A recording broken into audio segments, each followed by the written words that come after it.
With the days leading up to the infamous UFC Freedom 250 card on the White House lawn came the extremely strong potential of a fight that I believe would have then became the greatest fight of all time over Conor McGregor versus Khabib Nurmagomedov. And that fight would have been between UFC legend Ilia Topuria and UFC legend Islam Makhachev.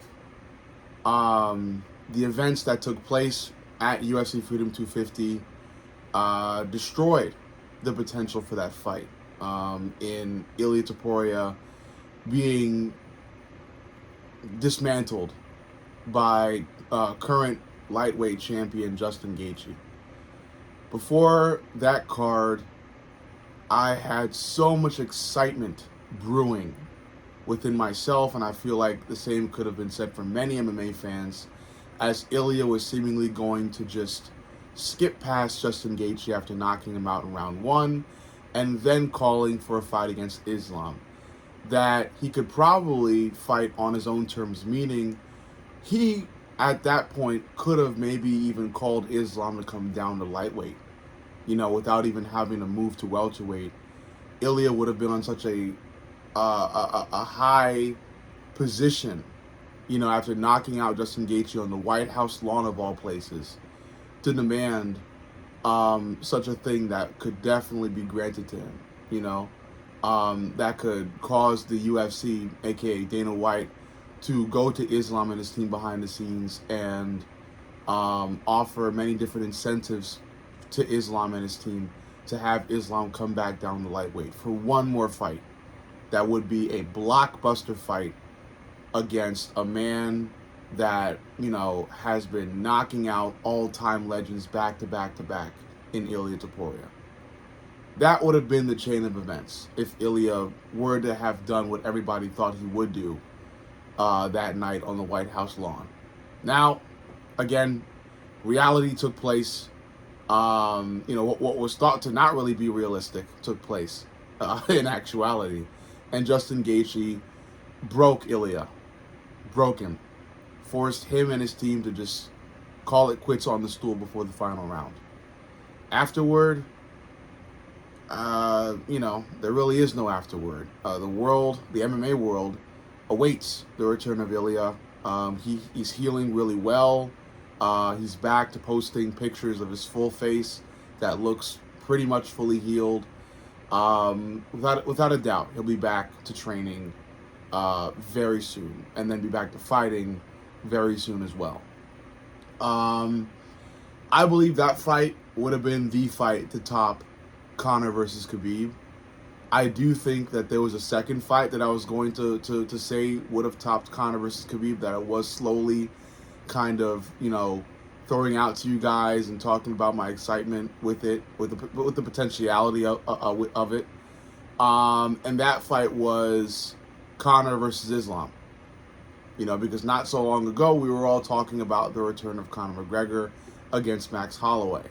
And if Conor were to go out there and shock the MMA world and show everybody that he's still the Conor of old, outstrike Max Holloway to a sound decision win, I believe he would have been in the incredible position to call for a fight against his enemy's protege, Islam Makhachev. It would have brought the Khabib-Conor story full circle. It would have forced Khabib and his team to mention Conor McGregor once again, which they hate to do, and I don't blame them. There's a real live feud there between Khabib and Conor's teams. But Khabib would then, like I said, be forced to start mentioning Conor, because there would then be a strong potential and a strong call out for that fight between Conor and Islam. And sure, Conor would have likely had to fought another welterweight or a welterweight before fighting Islam, but he would have been really close to that Islam fight, much closer than he is now, obviously, because Conor, in reality, wasn't able to even fight Max, having his knee blow out in the first few seconds of the fight. And it just seems to be this bad luck token, this bad luck rule or pattern where fighters that seem like they're getting close to being part of a blockbuster matchup with Islam Makhachev just end up slipping, you know, um, when they're right there toward fully claiming that right to face Islam, you know, forcing the UFC and Khabib Nurmagomedov's hand to mention them, you know, to fully consider them. Because even when there was a lot of uproar about Ilya versus Islam, Islam's team, Islam included, wasn't very open to thorough discussions about Ilya. They more so saw a bit of the potential of a matchup with Ilya, but they didn't see much of the allure for it. You know, much of the um, attractiveness of it. You know, money wise or matchup wise or legacy wise, they didn't see Ilya as much of a threat. And if Ilya were to knock out Justin Gaethje in round one on the White House lawn, I believe they would have seen Ilya as much more of a threat than they did before UFC Freedom 250. But like I said, you know, there just seems to be this realistic, dreadful wave that washes over anybody close to that Islam fight. You know, at least close to the Islam fight. You know, while chasing Islam, more so than somebody that Islam is actively chasing. For example, Islam moved to welterweight to fight welterweight fighters, and Conor and Ilya were at a certain point chasing Islam from behind, from lighter weight classes, you know? So they're trying to build a case for calling Islam to either come back down or for them to meet Islam at that higher weight. That's what Conor was about to do if he were to beat Max Holloway. That's what Ilya was actively doing and definitely going to do more of if he were to beat Justin Gaethje. So it just, you know, I feel like all of this pretty much sums up my frustration about not being able to see a true super fight or legacy fight involving Islam Makhachev. And I doubt we ever do see it, you know, until the end of Islam's career. I think Islam, and this is no dig to Islam, because Islam's only doing what the greats should do, which is go for, you know, even higher levels. You know, it's just sad that, you know, those levels don't include fighters that either harbor old beefs, you know, in regard to Islam or his team, or fighters who truly have been going on unstoppable streaks. You know, Islam's going to face Ian Gary this weekend. That's going to be a great fight. And then if Islam's able to get past Ian, he'll no doubt fight Carlos Prates next. That will also be a great fight. But Ian Gary and Carlos Prates are no Conor McGregor or Ilia Topuria. You know, they just don't have the gravity yet. Maybe they will at some point in the future. Right now they don't, you know. But again, no dig to Islam. He's in an incredible position. I think he has only 2 more title fight wins, before he's regarded as the MMA GOAT, rightfully so, as the UFC GOAT. I think after beating Ian Gary, I'm gonna have Islam at number 3 or 2 all time, over GSP. And Demetrius Johnson, you know, because he'll have then beaten Anderson Silva's undefeated record, making him the holder of the longest undefeated streak of all time in the UFC. So he's got to be 2 or 3. And then after beating Carlos Prates in his next title defense at welterweight, he'll have to be either 2 or 1. And I may just put him at 1 over John Jones, because his streak is unfathomable, you know. And sure, John is great and he's undefeated, but Islam is, you know, he's something new, man, you know. But I have to give it thought.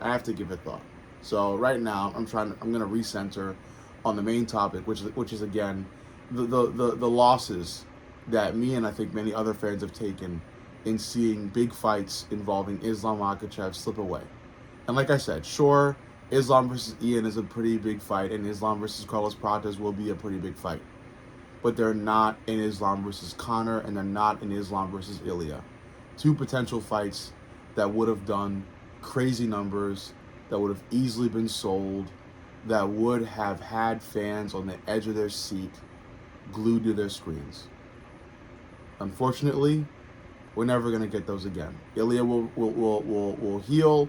He'll be back in the octagon, but he'll likely, have learned from the UFC Freedom 250 loss. And that lesson will be to stay at lightweight, rack up title defenses and try to end up, top few all time. And I'm sure Ilya can do that. I think when Ilya returns, he'll be a better fighter than he was before, and that's crazy to say. But I think this loss is going to refuel him, to rearm him in incredible ways. He'll be back much better than ever. And I think a lot of people are doubting that. And I will feel amazing when I'm proven right. Connor's done. I've already told you guys about why I believe that. But yeah, those two potential fights are never going to happen. Islam's too far away. And given both Conor and Ilya's recent losses, they're going to have to spend even more time bouncing back from those. So, all I can say is credit to Islam, man. He, through no fault of his own, got away from those two matchups. It's really what it is. The Conor matchup was Conor's fault, and the Ilya matchup was nobody's fault. Ilya just took a loss. And it is what it is. Islam's been undefeated for more than a decade. So, that's 10 years of somebody's life that Islam Makhachev has been whooping butt. Back to back to back to back to back to back to back to back to back to back to back. And then some. Overall, bit of a sad video, because I'm talking about what could have happened. But again, if you're an Islam fan, rejoice, because Islam is in an incredible position. And he's most likely going to be able to do it. He's most likely going to be able to rack up 2 more title defenses at welterweight and claim GOATship over the whole of the UFC and drive, Father's plan, aka the Team Khabib's legacy, all the way through to the top, to the highest peak of all time. But yeah, man, them's the breaks sometimes. You start to see potential great fights. And sometimes those fights slip away.